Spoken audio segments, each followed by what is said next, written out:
Bah, mec, qu'est-ce que tu fous là? Ah mec, faut que je te parle d'un truc. Je viens de trouver un nouvel outil sur TradingView avec un indicateur de fou qui permet de faire des prédictions sur les alts avec 99% d'efficacité. Et franchement, j'ai pas pu attendre samedi pour t'en parler, il fallait que je t'en parle tout de suite. Ah ouais? Ouais, je vais te montrer, tu vas voir. Alors en fait, du coup, tu vois, tu prends le point le plus haut Ouais, et tu le relis avec le point le plus bas. ouais, Après, en fait, tu traces les deux trade lines, donc la Ouais. trade line qui va vers le bas et la trade line qui va vers le haut. ouais. Et ensuite, tu les relis toutes les deux. Et après, en fait, ta target de prix, elle est là. Poisson d'avril, mec. Toi, t'as rien à faire, gros. Bon, allez.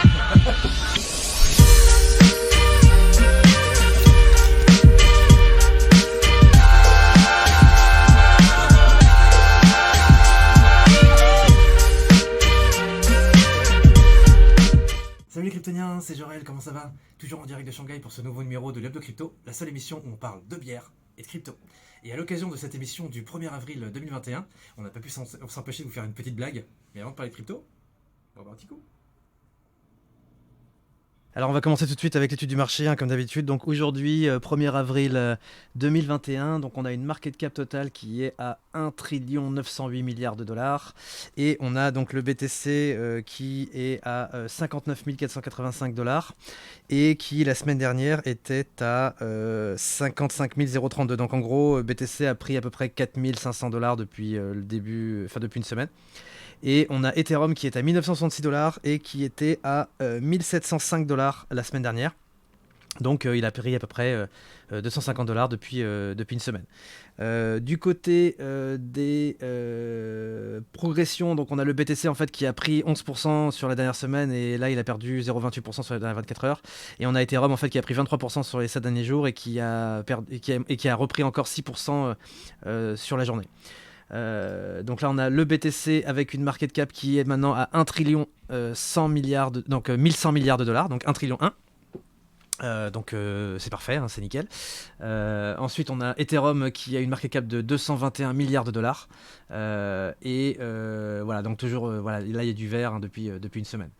Ensuite on va parler en fait donc market cap total, donc comme je vous ai expliqué, market cap total donc 1 trillion 923 en hausse de 1,6%. Donc voilà, donc là en fait ça continue, on va bientôt passer le cap des 2 trillions. Et voilà, donc la market cap en fait continue à faire des plus hauts ces temps-ci, principalement en fait dû à l'injection massive en fait de liquidité dans les alts ces temps-ci. Ensuite, on va regarder au niveau de la dominance. Alors la dominance, on a donc Ethereum qui est à 11,59% et on a BTC qui est à 57,61%. Et après, on a donc Litecoin, BCH, XLM, EOS, Monero, Neo qui sont voilà, quasiment entre 0, enfin quasiment 1%. Ensuite, on va parler du Scalpex Index. Alors, Scalpex Index, comme d'habitude, donc là, on a eu un gros dip de la mort, enfin, une grosse Darth Maul de la mort, c'était le 31 mars, donc pour finir le mois. On a eu le BTC qui nous a fait un fake out à 59 300, enfin 59 800 avec une réjection derrière à 56 700. Donc, vous avez vu, en fait, ça a rien fait. Hein. L'open interest n'a pas du tout baissé à cause de ça. Donc, on est sur des open interest qui sont autour de 980 millions, 1 milliard. Là, on a 1 milliard d'open interest, en fait, sur le marché. Et BTC, en fait, continue sa course vers les nouveaux sommets en fait. Et on a donc le Fear and Greed Index à 74, le Social Index toujours à fond, le Market Order Flow qui est sur du buy. Donc en gros voilà, il y a eu un dip hier. Donc ça c'était à mon avis un petit check-out avant décollage pour de nouveaux sommets sur le BTC. Ensuite on va parler de Beacon Chain. Alors Beacon Chain Ethereum 2.0 comme d'habitude. Donc là en fait on arrive sur le plafond comme on avait expliqué la semaine dernière. Donc 112 962 validateurs sur la chaîne et 3 600 000 Ethers stackés sur Ethereum 2.0. Donc là en fait le chiffre s'est stabilisé. On voit qu'apparemment il n'y a plus beaucoup de validateurs en plus qui arrivent sur le réseau. Il n'y a plus d'Ethers en plus qui sont stackés sur Ethereum 2.0. Donc à mon avis je pense que là le marché est en attente des du lancement d'Ethereum 2.0 pour continuer à stacker. Mais voilà, donc là on arrive sur un niveau de stacking qui est une sorte de plafond en fait local, un top local sur le nombre d'utilisateurs et nombre d'Ethers stackés. Ensuite, alors on va parler des Bitcoin Holding. Alors voilà, donc là en fait j'ai pris la page de CoinGecko parce qu'ils ont une page en fait spéciale qui s'appelle public-companies-bitcoin. Donc on a en fait au total, dans les compagnies publiques qui sont listées, on a au total 178 000 bitcoins qui sont détenus par des compagnies listées pour une valeur totale de 10 milliards de dollars. Et en gros, ça représente quasiment 1% de la Bitcoin dominance sur le marché, avec 21 compagnies qui se partagent le truc. Donc en gros, vous avez MicroStrategy qui a donc 91 000 Bitcoin, suivi par Tesla à 48 000, Galaxy Digital Holding, donc ça c'est le fonds de Mike Novogratz, 16 000 Bitcoin, Square 8 000 Bitcoin, Marathon 48 800 Bitcoin, Ut8 Mining 2800, Voyager Digital 1239, Riot Blockchain 1175, Hacker ASA 1170 et Meitu 765, ça c'est le top 10. Donc ils ont 765 Bitcoin, mais tout. Ils ont aussi de l'Ethereum et tout, mais voilà. Donc là, c'est pas mal. En fait, vous avez une petite page sympa sur CoinGecko qui vous permet de voir un petit peu toutes les listes, enfin toutes les boîtes en fait qui ont acheté, toutes les boîtes listées qui ont acheté du Bitcoin ou qui ont des holdings en crypto à l'heure qu'il est. Ensuite, on va passer sur l'analyse technique. Alors, l'analyse technique BTC, donc là, on a le BTC qui, comme je l'avais expliqué la semaine dernière, qui est dans un triangle. Donc, on a un triangle de compression en fait qui s'étendait depuis 43 000 jusqu'à 62 000. Donc, on a fait un peu du yo-yo. Hein. On est monté à 58 000, descendu à 42 000. Après, on est remonté à 61 800. Ensuite, on a descendu à 50 000. Et là, en fait, on est en train d'essayer de briquer le triangle. Donc on a Bitcoin en fait qui nous a fait une tentative en fait à 59 800 hier. Là on est à 59 300. Voilà, donc on a Bitcoin en fait qui essaye de s'extraire vers le haut du triangle, sachant que là, s'il y a une target à la hausse pour l'extraction du triangle, c'est 73 600 $. Donc c'est-à-dire que si Bitcoin s'extrait vers le haut, voilà, on va voir très très vite en fait un Bitcoin qui va exploser et qui va faire un gros move vers de nouveaux sommets. Sachant qu'on a l'extension de Fibonacci ici qui peut peut-être agir comme résistance, donc à 63 000. Et après, voilà, on a la deuxième extension qui est à 84 000. Mais bon, là pour l'instant, ce qui se passe, c'est que voilà, sur le Bitcoin, ce qui s'est passé, c'est que déjà, le mouvement qui a eu lieu en fait de 43 000 jusqu'à 61 800 a été digéré, parce qu'on est retombé en fait à 50 000. Donc là en fait la zone de longue a été respectée, donc maintenant Bitcoin en fait s'est affranchi de ce niveau-là, qui était un gros support. Et on a eu pareil aussi cette autre zone de longue, en fait vous vous rappelez, c'était la zone de longue entre 28 000 et 58 000 en fait qui a été retracée en intégralité quand Bitcoin a tapé les 43 000. Donc là pour l'instant en fait au niveau retracement du Bitcoin, en fait le Bitcoin a fait des retracements à 61,8% sains sur ces niveaux de prix. Donc maintenant en fait il faut regarder les extensions à la hausse, je pense, sur le BTC. Mais pour l'instant voilà, ça reste bullish. Le MACD, le RSI sont bullish. Bon, vous avez le RSI en fait qui commence à baisser quand même, mais le MACD est toujours en hausse en fait en weekly. Donc pour l'instant en fait voilà, sur BTC comme je vous avais expliqué, on était dans un range, dans un triangle et tout machin, donc il fallait taper les points bas et puis longuer en fait sur des dips, comme hier soir en fait où il y avait un bon gros dip en fait entre 59 800 et 56 800 sur BTC avant de repartir à la hausse. Voilà, donc ça c'est tout pour le Bitcoin. Donc je pense qu'il faut attendre les clôtures daily qui vont suivre. Là en fait, voilà, je vous montre un petit peu le triangle. On va regarder en daily en fait pour voir. Voilà, au niveau du daily, vous voyez. Là, en fait, on a le BTC ici qui est en train de s'extraire du triangle à la hausse. Donc, s'il s'extrait, en fait, normalement, il devrait se reposer autour des 56 000 pour tester le support et après repartir à la hausse derrière. Ou pumper directement vers le haut, sachant que vous voyez, en fait, le RSI, le daily, en fait, on avait une divergence, une deuxième divergence. Là, en fait, on est tombé sur un creux, en fait, à 50 000. Et là, en fait, vous avez le daily, en fait, le MACD et les RSI qui commencent à croiser bullish. Donc là, en fait, on est sur le point de croiser bullish et de partir vers des nouveaux sommets. Voilà, donc ça c'est pour le BTC. Maintenant on va passer sur l'Ethereum. Alors Ethereum, pareil, même chose, triangle de compression entre 2040 $ et 1295 $. Donc on a eu pareil aussi, donc l'Ethereum dans un triangle en fait pendant quasiment un mois. Donc là en fait le niveau de prix qui a été retracé, c'était le niveau de prix en fait où on a commencé à 900 $. Donc c'était le dernier dip en fait de janvier jusqu'à 2040 $. Ce niveau a été retracé en intégralité à 61,8 à 1340 $, donc 1290. Donc ça c'était le dernier dip sur Ethereum. Et après en fait le mouvement précédent, le mouvement suivant en fait de 1298 $ jusqu'à 1948 $ a été retracé aussi en son intégralité en fait avec un dip à 1550 $, si je ne m'abuse. Donc en gros là Ethereum il a déjà fait ses retracements et tout machin, donc normalement le mouvement qui devrait suivre devrait être un mouvement qui devrait aller vers le haut. Et si jamais on pète le triangle à la hausse, normalement on arrive directement avec une target symétrique à 2511 $. Et en fait 2511 $, ça correspond à l'extension de Fibonacci suivante qui doit arriver sur Ethereum. Et ensuite on a les prochaines extensions sur Ethereum qui seront à 3236 $, et une autre extension après qui sera à 4426 $. Donc en gros, voilà, sur Ethereum, c'est un peu comme ça que ça se passe. Là, en fait, on a les extensions qui commencent comment dire, à se dessiner. Et il y a une concomitance de prix en fait entre la sortie du triangle vers le haut et la nouvelle extension de Fibonacci vers le haut. Après, si on doit retracer vers le bas, normalement, si jamais on pète le triangle vers le bas, ça peut arriver, hein, on est censé normalement redescendre jusqu'à 974 $. Mais franchement, vu comment le marché est bullish ces temps-ci, vu ce qui se passe, vu les news, je pense pas qu'on va arriver sur un retrace aussi profond vers le bas avec un crash vers les 1000 $ sur Ethereum. Je pense que c'est pas possible. Vu le fondamental qu'il y a derrière, je pense qu'il y a trop de supports qui ont été testés. Donc voilà, moi je vois plutôt en fait une résolution haussière vers le haut avec un Ethereum à 2500 $ dans les semaines qui viennent. Donc voilà, ça c'était pour Ethereum. Donc pareil aussi, RSI qui a quand même baissé de 98 jusqu'à 74. Donc là je pense qu'en fait Ethereum est prêt pour repartir vers le haut en fait, parce que le RSI a bien dégonflé. Le MACD, il y a une divergence non confirmée en fait sur le MACD, mais bon, ça n'a pas encore croisé bearish, donc je pense que le mouvement n'est pas fini. Surtout qu'en fait il y a encore beaucoup de marge en fait sur Ethereum pour aller vers le haut. Mais voilà, donc en gros sur Ethereum ça reste bullish, les zones de long ont été tapées, donc tout va bien. Après, voilà, on n'est pas à l'abri d'un gros crash, mais pour l'instant les indicateurs sont ouverts, le momentum est là, et à mon avis je pense qu'il y a des news fondamentales qui vont faire que Ethereum va aussi continuer à pumper. Après on va parler de IDEA. Alors Ideology, donc ça c'est l'AL de la semaine. Alors en fait l'AL de la semaine j'ai sélectionné, donc merci beaucoup à Chris pour m'avoir éclairé sur cette alt. Donc en gros on va partir sur Ideology, donc graphe IDEA USDT sur KuCoin. Alors IDEA est dispo sur KuCoin, et en fait alors ce coin c'est un nouveau coin qui a été listé le 26 février 2021. Et pour vous donner une idée, en fait Ideology c'est une plateforme de crowdfunding qui permet en fait aux entrepreneurs de financer leurs projets via des investisseurs en fait en crypto. Donc en gros c'est une sorte de plateforme de crowdfunding quoi, juste pour les entrepreneurs. Donc voilà, c'est pour les nouvelles idées, des choses comme ça. Donc c'est un peu comme Crowdcube ou des choses comme ça. Donc c'est version crypto.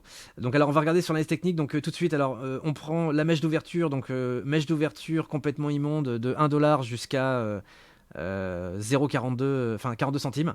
Donc ça en fait je vais pas trop en prendre compte parce que les mèches d'ouverture c'est pas vraiment représentatif du marché. Je vais plutôt prendre la deuxième candle en 4 heures. Donc on avait un prix qui était à 0,32 en ATH et qui est descendu en fait jusqu'à un bottom à 0,13. Ok. Donc là en fait, alors faites attention parce que sur ce coin on n'a que un mois d'historique. Donc en gros un mois d'historique. Là on est en price discovery en plus sur le token. Donc je vais vous expliquer un petit peu comment ça fonctionne. Voilà. Donc ça un petit peu c'est au niveau du retracement. Donc en gros là si vous voulez, on a été à plat entre 0,13 et 0,15. Donc ça c'était un bottom en fait avec une zone d'accumulation. Et on a commencé en fait à faire un premier pump sur Ideology. Donc vous voyez en fait le premier pump ici en 4 heures. Donc vous avez, on est passé le 8 mars de 0,16 jusqu'à 0,39. Donc en fait on a fait un petit x3, enfin un petit x2,5. Et ensuite après vous avez vu pump, retracement, zone de longue 61,8, méchage jusqu'à 78,6 et après support vérifié. Ensuite on a fait un deuxième pump. Donc là je prends le deuxième pump en fait avec le mouvement suivant. Et en fait ce mouvement là en fait, alors je prends depuis tout le début à 0,14 jusqu'à comment dire 0,49 parce qu'en fait le deuxième pump, le problème c'est qu'on a fait un full retrace, donc en fait il faut pas prendre en compte le Fibo qui va être tiré d'ici jusqu'à là, ça sert à rien, il faut prendre le mouvement précédent. Donc en gros là j'ai pris le ultimate bottom qui est à 0,14, ok, et j'ai tiré le Fibo jusqu'à 0,49 et en fait ce qui se passe c'est que là on a eu un pump avec une zone de retracement. Ok, la zone de retracement 101,8 elle est entre 0,28 et 78,6 c'est à 0,22,4. Ok, et on a une oblique baissière qui se dessine, ok, sur Ideology. Et ce qui est super intéressant en ce moment, c'est que là, on est en plein dans la zone de longue. Donc en fait, vous avez sur Ideology, il y a une sorte d'oblique avec un triangle en fait sur Ideology. Je vais passer en daily, peut-être on va mieux. Attendez, je vois. Voilà, ici. Là, on a un beau triangle en fait sur Ideology, avec une zone de longue qui est ici, avec un support confirmé, avec un double retest à 0,25. Donc en gros là ça veut dire qu'on est sur un niveau de prix où on est quasiment au bottom en fait de ce mouvement là. Et si jamais par exemple c'est un triangle descendant, alors si c'est un triangle descendant, la target vers le bas normalement elle est négative, hein, c'est 0. Donc je pense pas que ça va faire un truc comme ça ici à 0. C'est même pas 0, c'est ouais, c'est 2 centimes 7. Franchement j'y crois pas trop. Je pense plutôt qu'on va faire un truc comme ça à la Digitex. On va faire extraction sortie triangle Et à mon avis, on va faire sortie du triangle avec pump à 0,52. Donc à mon avis, je pense qu'on va péter sur le dernier ATH et on va dépasser l'ATH à 0,52 sur Ideology. Alors ça, c'est un nouveau coin, c'est super spéculatif. Et en fait, vous avez les extensions de Fibo que j'ai tracé ici en fait avec avec le premier pump en fait qui a eu lieu sur Ideology, parce que c'est un bon point de référence pour tracer les zones de rechargement. Enfin, les extensions de Fibo à la hausse. Donc en fait, vous voyez ici, premier pump de 0,16 jusqu'à 0,40 avec le retrace derrière à 0,23. Et bien si on tire vers le haut, on trouve les extensions de Fibo qui sont à 161,8. On est à 0,519. Donc on va dire 50 centimes. C'est le top qui a été tapé au all-time high du 15 mars 2021. Et à mon avis, je pense que si on sort du triangle, vous allez voir, sortie de triangle, target, c'est quoi? C'est la même. 0,52. Donc en fait, la sortie du triangle, la target sur la sortie du triangle, c'est extension de Fibo 161,8. Après, si jamais on fait les extensions, donc on a extension 261,8, on est à 0,110 et 423,6, on est à 1$. Et à mon avis, je pense que vu comment le coin est jeune et vu le hype qu'il peut y avoir sur un token comme ça qui vient de se faire lister, je pense que ouais, il y a moyen qu'on aille à 1$ sur ce truc. Voilà, parce qu'il n'y a qu'un mois d'historique sur le token et voilà, l'expérience fait en crypto que voilà, c'est les nouveaux projets comme ça, il va y avoir du hype, il va y avoir des pump and dump, il va y avoir le truc qui va pousser. Surtout que là en plus c'est du price discovery, donc vous avez vu, hein, ça fait un petit peu penser à Palantir. Palantir Stock a commencé à 10 balles, qui est monté à 40$. Voilà, là en fait on a commencé, le token il a commencé avec un prix quoi, de 13 centimes. Voilà, 13 centimes, voilà, faire un x4 c'est pas déconnant, je pense. Je pense que ouais, on peut faire un 50 centimes easy là-dessus.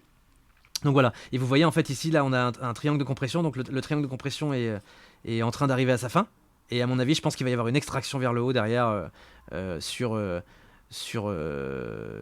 Ideology, sachant qu'en fait là on est sur un double retest, vous voyez, à 0,2560.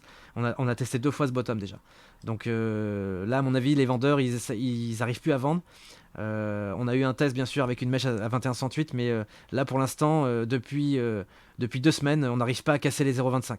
Donc en gros, ça voudrait dire que on a bottom bien comme il faut sur Ideology.